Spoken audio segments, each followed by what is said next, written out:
ഏവർക്കും നമസ്കാരം.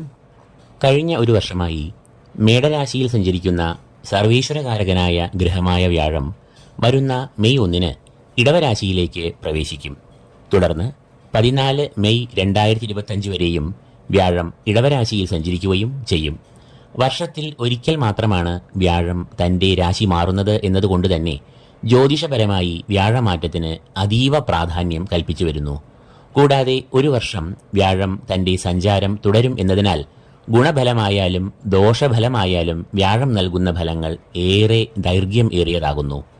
വ്യാഴം ഓരോ രാശിജാതർക്കും നൽകുന്ന ഫലങ്ങൾ അത് ഗുണമോ ദോഷമോ ഗുണദോഷ സമ്മിശ്രമോ ആകട്ടെ, ആ ഫലങ്ങൾ ഏറെ ലളിതമായി ഏറ്റവും ചുരുക്കത്തിൽ ഇവിടെ പങ്കുവയ്ക്കുകയാണ്. ഇന്ന് വിശാഖം, കാൽ, അനീഴം, തൃക്കേട്ട എന്നീ നക്ഷത്രങ്ങൾ അടങ്ങുന്ന വൃശ്ചികക്കൂറുകാർക്ക് വരുന്ന വ്യാഴമാറ്റം മെയ് 1 മുതൽ അടുത്ത വർഷം മെയ് 14 വരെ അനുഭവത്തിൽ വരുത്താവുന്ന പ്രധാന 10 ഫലങ്ങൾ എന്തെല്ലാമാണ് എന്ന് കാണാം. കഴിഞ്ഞ ഒരു വർഷമായി മേടരാശിയിൽ സഞ്ചരിക്കുന്ന വ്യാഴം മെയ് 1 തീയതി ഇടവത്തിലേക്ക് പ്രവേശിക്കുമ്പോൾ ആ വ്യാഴമാറ്റം ഈ രാശിജാതർക്ക് ഏറ്റവും അനുകൂലവും ഗുണപരവുമായ ഫലങ്ങളെ നൽകും. വരുന്ന മെയ് 1 ഈ രാശിജാതരുടെ 2ാം ഭാവാധിപനായ വ്യാഴം തൻ്റെ ഇഷ്ടഭാവങ്ങളിൽ ഒന്നായ 7ാം ഭാവത്തിലേക്ക് പ്രവേശിക്കുന്നതിനാൽ ഇവർക്ക് വരുന്ന ഒരു വർഷക്കാലം ജീവിതത്തിൻ്റെ വിവിധ മേഖലകളിൽ ഉയർച്ച ഉണ്ടാകും. പ്രധാനമായും ഇവർക്ക് കുടുംബത്തിൽ ക്ഷേമം, ഐശ്വര്യം, സ്നേഹം, സന്തോഷം എന്നിവ ഇക്കാലയളവിൽ അനുഭവത്തിൽ വരും. 7ാം ഭാവം ദാമ്പത്യം, വിവാഹം എന്നിവയെ കുറിക്കുന്ന ഭാവം ആകയാൽ മെയ് 1 മുതൽ ഒരു വർഷക്കാലം വിവാഹത്തിന് ഈ രാശിജാതർക്ക് ഏറ്റവും അനുയോജ്യമായ കാലമാകുന്നു. ഈ സമയത്ത് ജീവിത പങ്കാളിയുമായി ഏറ്റവും നല്ല ബന്ധം പുലർത്തുവാനും ഇവർക്ക് കഴിയും.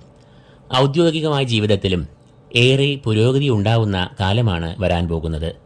ബിസിനസ് മേഖലയിലും നല്ല വളർച്ച, ലാഭം എന്നിവ ഉണ്ടാകും. സന്താനങ്ങൾക്ക് വിദ്യാപുരോഗതി, മത്സരപരീക്ഷകളിൽ വിജയം എന്നിവ വ്യാഴമാറ്റത്താൽ ഉണ്ടാകും. ഗൃഹനിർമ്മാണത്തിന് തുടക്കമിടാനുള്ള സാധ്യതയും ഇക്കാലത്ത് ഏറെയാണ്.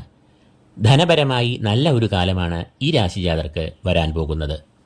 ഇപ്പോൾ 6 സഞ്ചരിക്കുന്ന വ്യാഴം ഈ രാശിജാതർക്ക് പൊതുവെ പ്രതികൂല ഫലങ്ങൾ നൽകുന്ന അവസ്ഥയിലായതിനാൽ ഇവർക്ക് മെയ് 1 മുതൽ ഏറ്റവും നേട്ടങ്ങളുടെ ഒരു വ്യാഴവർഷമാണ് വരാൻ പോകുന്നത്. അത് പരമാവധി പ്രയോജനപ്പെടുത്തുക. ഇതോടുകൂടി വിശാഖം, കാൽ, അനീഴം, തൃക്കേട്ട എന്നീ നക്ഷത്രജാതരുടെ വ്യാഴവർഷ ഫലങ്ങൾ ഇവിടെ പൂർണ്ണമാകുന്നു. നിങ്ങൾക്ക് ഈ വിവരണം ഇഷ്ടമായെങ്കിൽ ലൈക്ക് ചെയ്യുക, കൂടാതെ സബ്സ്ക്രൈബ് ചെയ്യുക. ഏവർക്കും ഈശ്വരകടാക്ഷങ്ങൾ നേർന്നുകൊണ്ട് നിർത്തുന്നു. നന്ദി, നമസ്കാരം.